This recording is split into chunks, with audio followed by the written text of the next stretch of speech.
Meet your new go-to for a fresh and inclusive approach to health. Wellness Rebranded is the pod where a dietitian, a personal trainer, and a mental health therapist combine perspectives to help you redesign your relationship with food, fitness, and your feelings. Whether we're serving up juicy stories, breaking down the latest research, or dropping practical tips, we'll leave you informed, inspired, and ready to take health-promoting action. We get you because we are you. We've joined forces because we know that health isn't one-dimensional, and neither are you. Tune in for real talk that cuts through the wellness and diet culture hype. Stay for the laughs, the insights, and the feel-good vibes. The Annapolis Symphony Orchestra invites you to join fellow music lovers and our accomplished professional orchestra, led by Artistic Director and Conductor Jose Luis Novo. We're Anne Arundel County's oldest and largest performing arts nonprofit. For 63 years, we've brought exceptional music performances to Annapolis and across Anne Arundel County. Join us at Maryland Hall or the Music Center at Strathmore for our remaining concerts in our 63rd season. Pictures at an exhibition January 31st through February 2nd, featuring our own concertmaster, Netanel Dryblot. Serenade February 28th through March 2nd, with works by Beethoven and Bernstein, featuring violinist Noah Bendix-Bogley.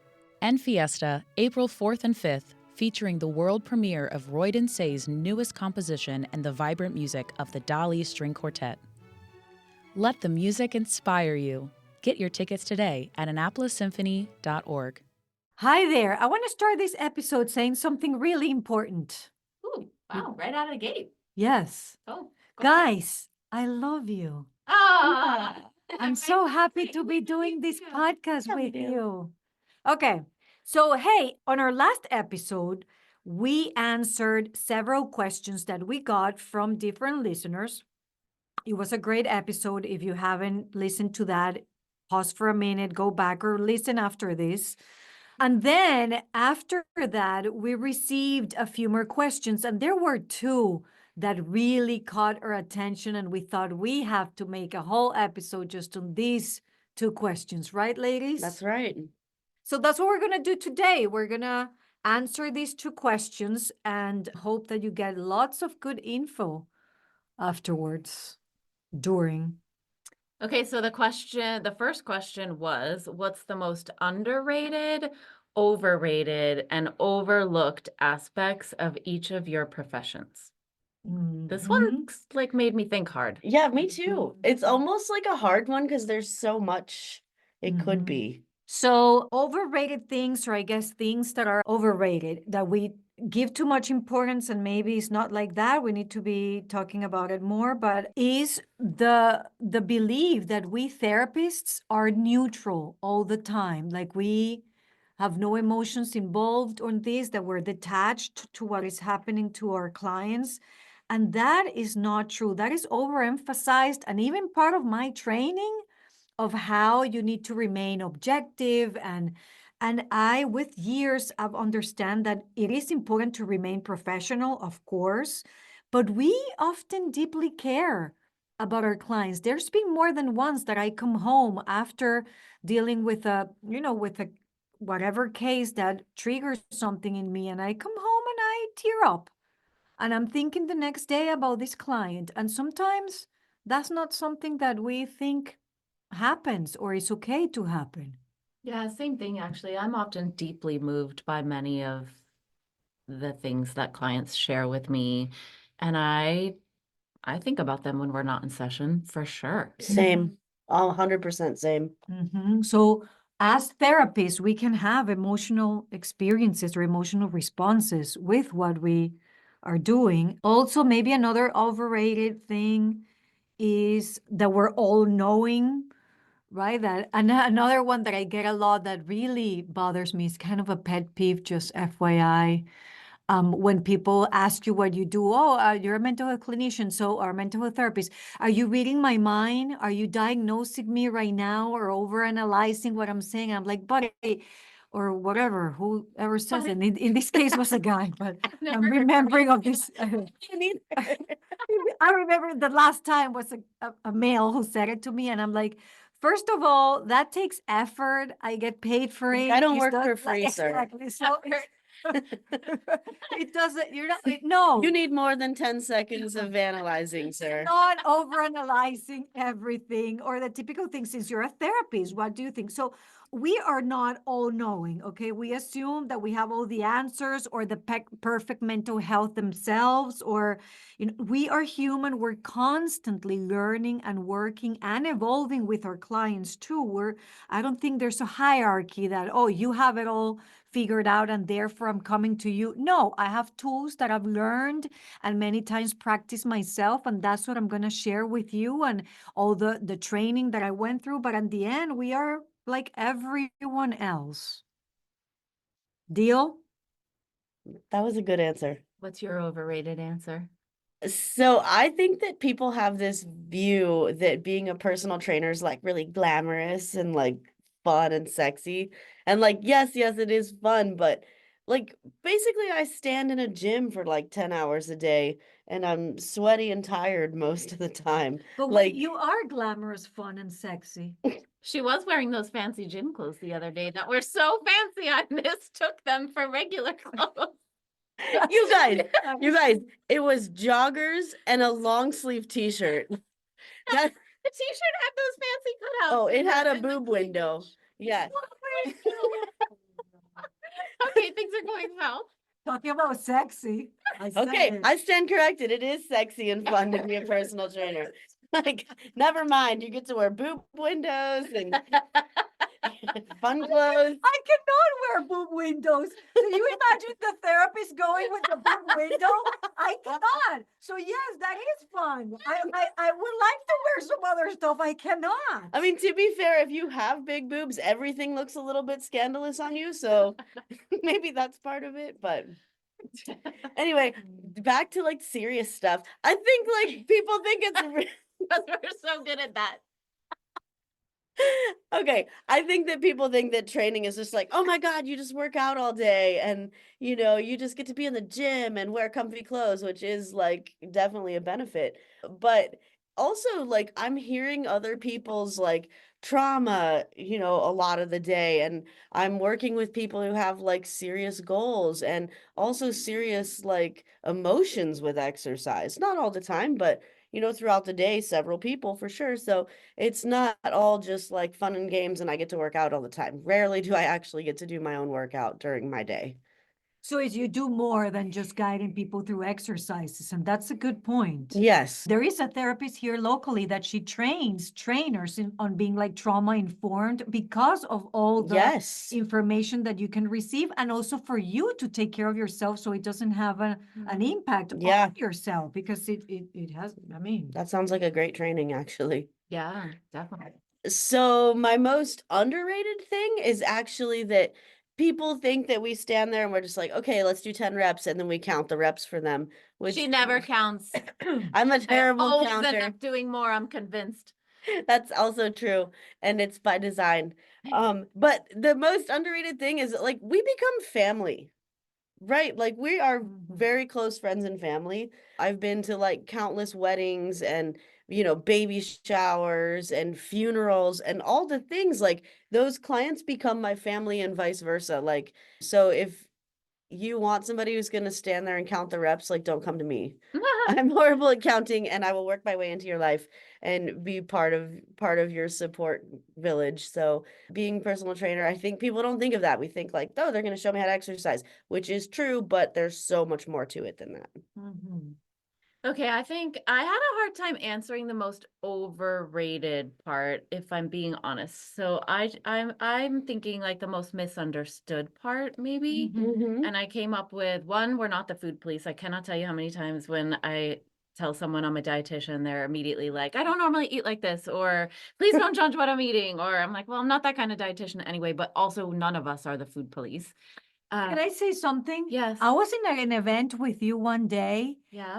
and I felt the knot in my stomach because somebody was talking about food, and you were sitting there like in the crowd, and they're like, okay, sorry, Elizabeth, making a mention. I'm like, oh, it happens to her too. Yeah. Because people's like, oh, there's the therapist. Oh, there's the nutritionist. Yes, I'm that sorry, Elizabeth. It's okay. Also, the we're not trying to help you get a quick fix. And there really is no genuine evidence-based Mhm. quick fix. And then the third one that I came up with is we're not trying to help you eat perfectly because it's not a thing. Yeah. And we get it that you live in the real world, so do we. So do we. There is no perfect eating, and we're all doing the best we can every day. And then I don't know what this would fall under, if it's overrated or misunderstood, or I'm not sure exactly how you would classify it. But Tara, I know you will relate to this as well, that maybe it's like one of the more unfun parts of my job. So I don't know, does that count as overrated? I'm not sure. Yeah. The overrated stumped me. But unfortunately, it's really easy to feel as though your body is part of your work when you're a dietitian, that people Yes. expect your body to look Yes. a certain way, and it can make you very self-conscious about your Yes. body in certain circumstances. And that's not no Yes. bueno, Maria. No, bueno, but it's related to what I shared about for therapists, that you have to have your mental health perfect and figure it out. Sometimes I doubt if I post something about a struggle that I have because, ooh, God forbid, the mental health therapist doesn't have that figured out or is yelling at her kids. And I'm like, somebody's gonna see me one day on the street yelling at my kids and, whoa, what a great mental health therapist. Yes, I can be a great mental health therapist and struggle Yell at with my stuff. kids. I yell at my kids. You can be a great, so I hear you. Okay, and then underrated is very similar, and it means a lot to me, is just the deep relationships that I build with my clients and the lasting relationships. Just this week, honestly, I had 2 clients kind of send me SOS messages out of the blue. I need you, and I need you this week. Something's going wrong. And I moved everything around to get them in. And also I that's like my favorite part of the work, is the deep relationships, genuine like I I like that genuinely too. care Yeah. about the people that I'm working with. And the other one is the like how rewarding it is to witness the life transformations. I mean, I've said it a million times. It goes so far beyond just the food on your plate. It is really about the work. It's impactful and it's profound and it changes people's lives. And to be a part of that in some small way and to witness it is pretty freaking awesome. Like it fills my heart so much. I feel like I could say the same thing. I have so many clients that come to me and they have whatever fitness goal, whatever. And then they start lifting weights and they're like, okay, never mind. I actually just want to be really strong. You know, and it's so rewarding for me to see them take the focus off of how their body looks and put it on to how their body is performing and how that has like a ripple effect on their whole life. And it's just kind of beautiful to watch. Maria, you didn't tell us what was underrated in mental health. I was gonna say that maybe I misunderstood the rules. I'm like, I Keep up. Get it I'm like, together, Maria. didn't share my underrated.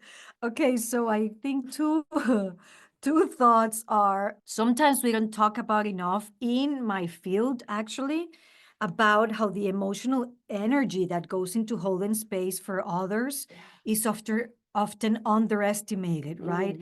The importance of regular self-care, support systems, even therapy for therapists. Can we please talk about that more? Therapy for therapists can be essential to manage the emotional toll that comes with the work.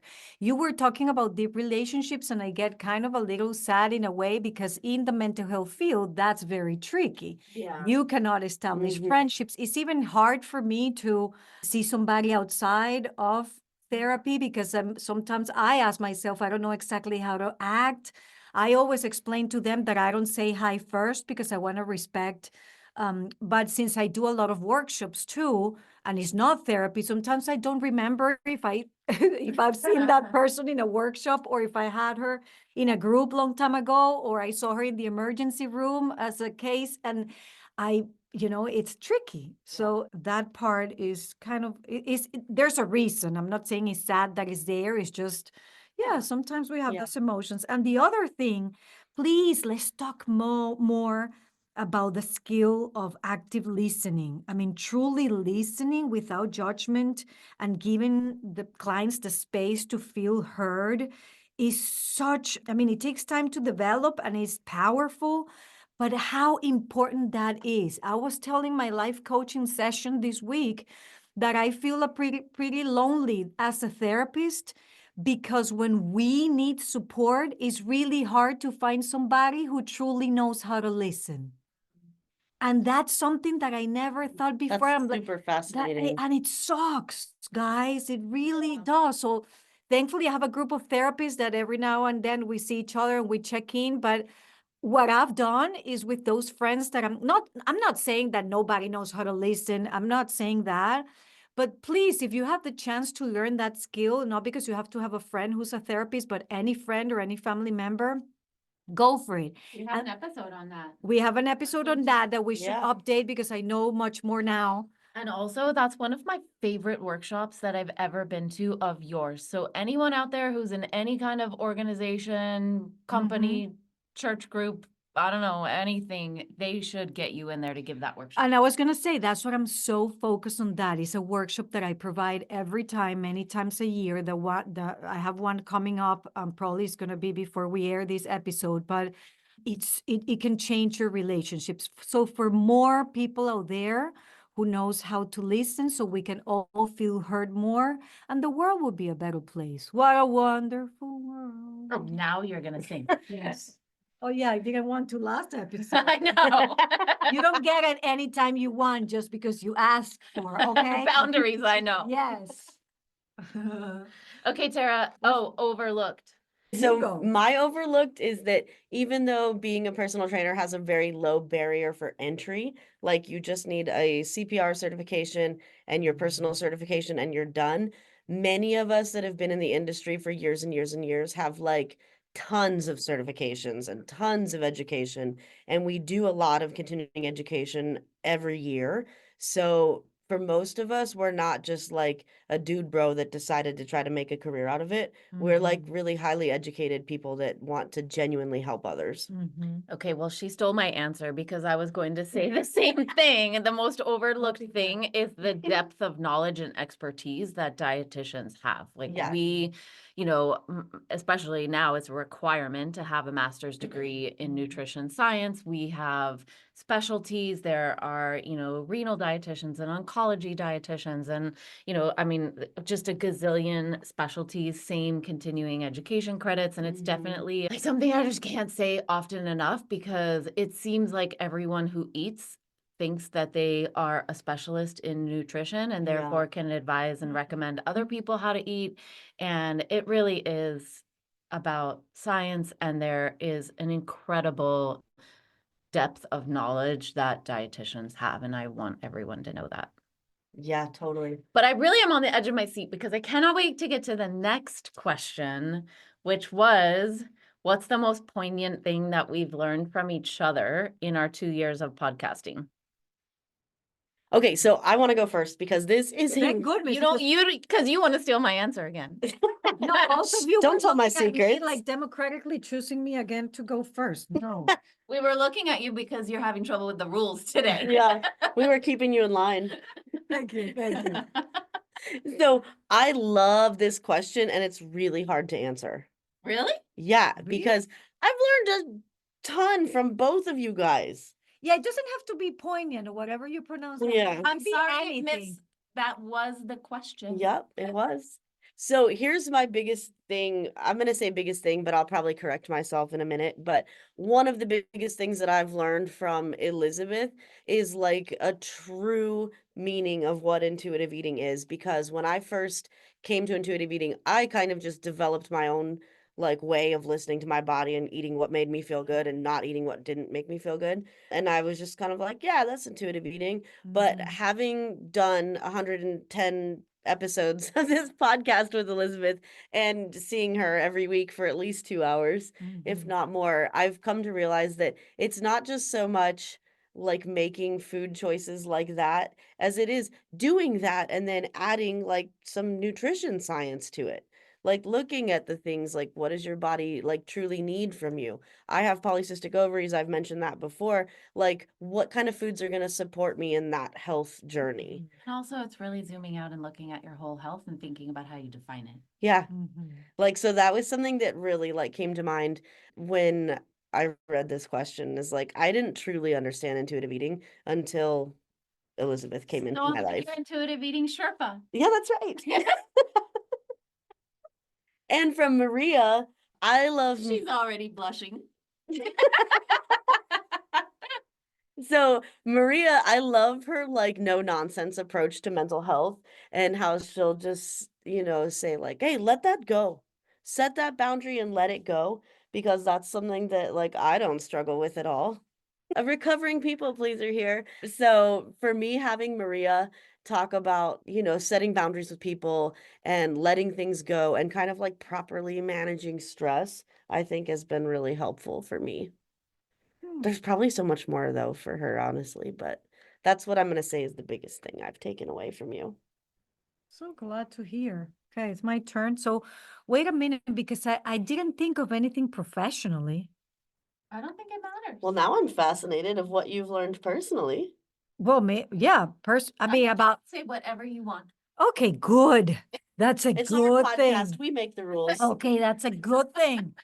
Okay, let's not follow the rules here. Okay, first, Elizabeth, Yes. all that what Tara said, that yes, put a check on that. I've also learned you're very professional. You're like quality Yeah, has to come out. And sometimes I'm a True. slacker. So I'm like, okay, Elizabeth, let's follow quality control here. So I appreciate that. You're also very friendly and open-minded and it like have this personality that makes people feel comfortable. And that's a talent. Just so you know, people, not all people have that. that's a true story. I agree with that. Right? Hold on, because I know I have many more.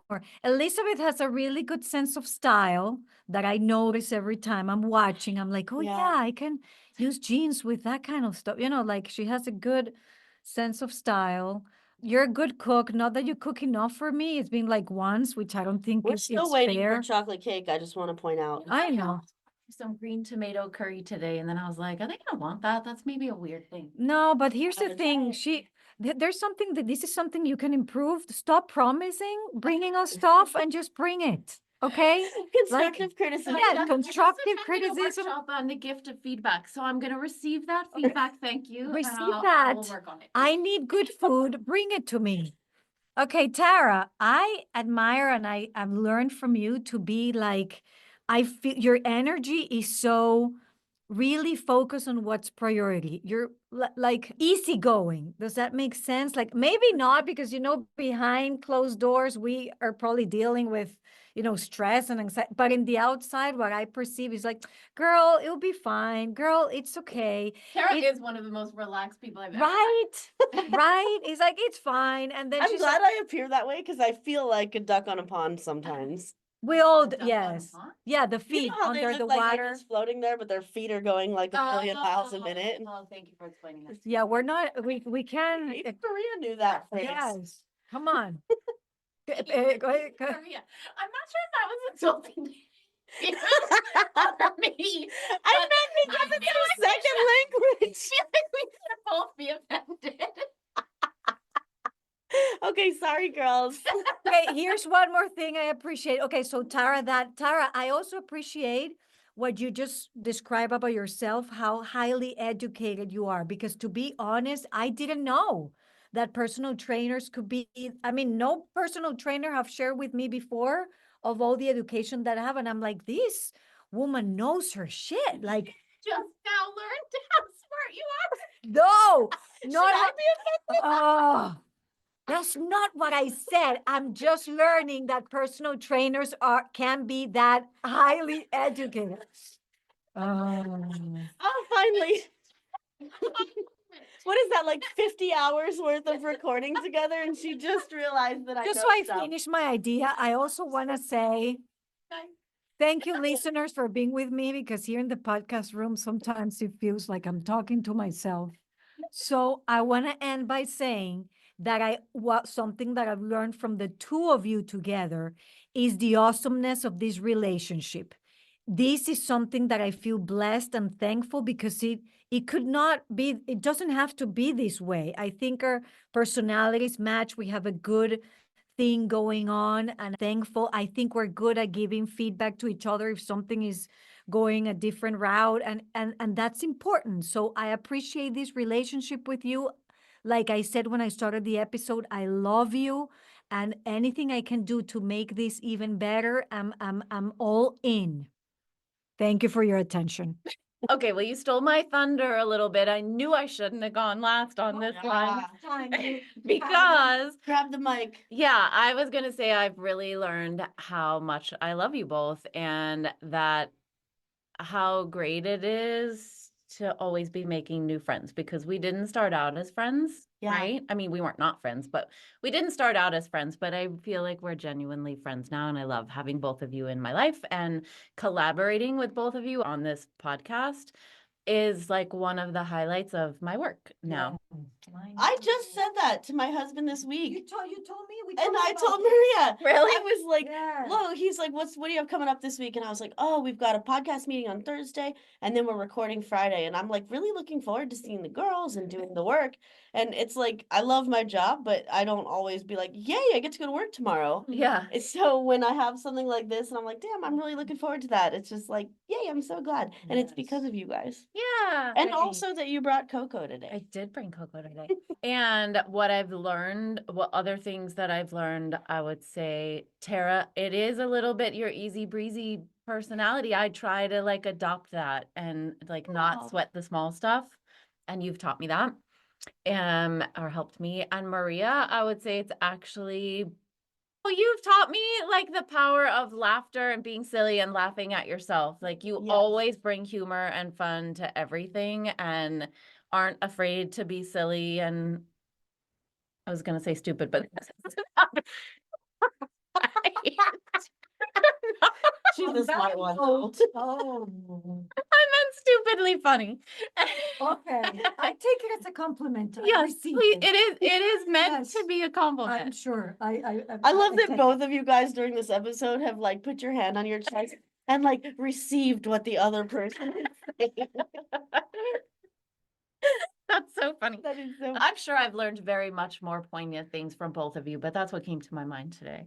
I like that you guys both went with like personal attributes and I went with like professional stuff. It's okay. Yeah, Yeah. So Well- every now and then we gotta be the hype people.